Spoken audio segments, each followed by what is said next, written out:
ನಮಸ್ತೆ ಎಲ್ರಿಗೂ ನನ್ನ ಮಿನಿ ಲಾಗಿಗೆ ಸ್ವಾಗತ. ಇವತ್ತು ಏನು ಸ್ಪೆಷಲ್ ಅಂದರೆ ಟೊಮೊಟೊ ಬಾತ್ ಹೇಗೆ ಈಸಿಯಾಗಿ ಆ್ಯಂಡ್ ಟೇಸ್ಟಿಯಾಗಿ ಮಾಡೋದು ಅಂತ ಹೇಳ್ಕೊಡ್ತೀನಿ, ಬನ್ನಿ ನೀವು ಮಾಡ್ಕೊಳ್ಳಿ. ಫಸ್ಟ್ ಒಂದು ಮಿಕ್ಸಿ ಜಾರ್ ತೆಗೆದುಕೊಳ್ಳಿ. ಅದರಲ್ಲಿ ಟೊಮೊಟೊ ಒಂದು 10-11 ಟೊಮೊಟೊ ಹಾಕ್ಕೊಳ್ಳಬೇಕು. ಮತ್ತು ಕೊಬ್ಬರಿ, ಹಸಿಮೆಣ್ಸಿನ್ಕಾಯಿ, ಪುದೀನ, ಕೊತ್ತಂಬರಿ, ಚಕ್ಕೆ, ಲವಂಗ, 1-2 ಪಲ್ಕ ಬೆಳ್ಳುಳ್ಳಿ ಹಾಕೋಬೇಕು. ಅದಕ್ಕೆ ಅದು ಹಾಕೊಂಡು ಕೇಶಿ ಎಲ್ಲವನ್ನು ಹಾಕೊಂಡು ಸ್ವಲ್ಪ ಗ್ರೈಂಡ್ ಮಾಡ್ಕೋಬೇಕು. ಸ್ವಲ್ಪ ಸಣ್ಣಗೆ ಗ್ರೈಂಡ್ ಮಾಡ್ಕೋಬೇಕು. ನಂತರ ಒಂದು ಕುಕ್ಕರ್ ತೆಗೆದುಕೊಳ್ಳಬೇಕು. ಅದು ತೆಗೆದುಕೊಂಡ್ಮೇಲೆ 3 ಟೇಬಲ್ ಸ್ಪೂನಷ್ಟು ಎಣ್ಣೆ ಹಾಕೋಬೇಕು.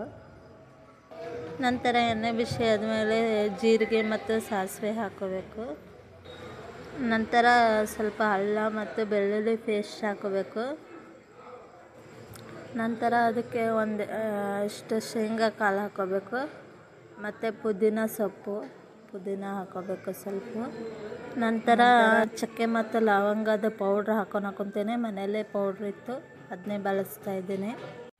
ನಂತರ ಅದಕ್ಕೆ ಸೋಯಾ ಸಾಸ್ ಹಾಕೋಬೇಕು ಸ್ವಲ್ಪ, 1 ಟೇಬಲ್ ಸ್ಪೂನಷ್ಟು.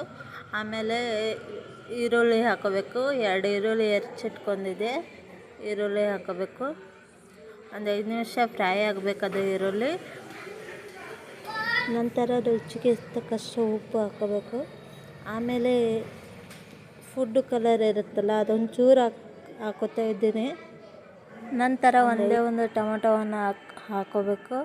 ಸ್ವಲ್ಪ ಅವೆಲ್ಲ ಮಿಕ್ಸ್ ಆಗಬೇಕು, ಚೆನ್ನಾಗಿ ಫ್ರೈ ಆಗಬೇಕು. ಅವೆಲ್ಲ ಚೆನ್ನಾಗಿ ಫ್ರೈ ಆಗಿದೆ. ಆಮೇಲೆ ರುಬ್ಬಿಟ್ಟಿರೋ ಮಸಾಲವನ್ನು ಹಾಕೋಬೇಕು ಅದಕ್ಕೆ. ನಂತರ ಒಂದು 10 ನಿಮಿಷ ಅದು ಸ್ಲೋ ಫ್ಲೇಮ್ನಲ್ಲಿ ಫ್ರೈ ಮಾಡ್ಕೋಬೇಕು ಅದು ಮಸಾಲಾನ. ಒಂದು 10 ನಿಮಿಷ ಫ್ರೈ ಆಗಿದೆ ಅದೆಲ್ಲ. ನಾನು 3 ಕಪ್ ಅಕ್ಕಿ ತೊಗೊಂಡಿನಿ, 4 ಕಪ್ ನೀರು ಹಾಕೋತಾ ಇದ್ದೀನಿ.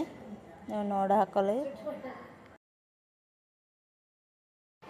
ಅದೆಲ್ಲ ಮಿಕ್ಸ್ ಮಾಡ್ಕೋಬೇಕು. ಹಾಕೊಂಡು ಕ್ಲೋಸ್ ಮಾಡ್ಕೊಂಬಿಡೋಕೆ ಅದನ್ನು.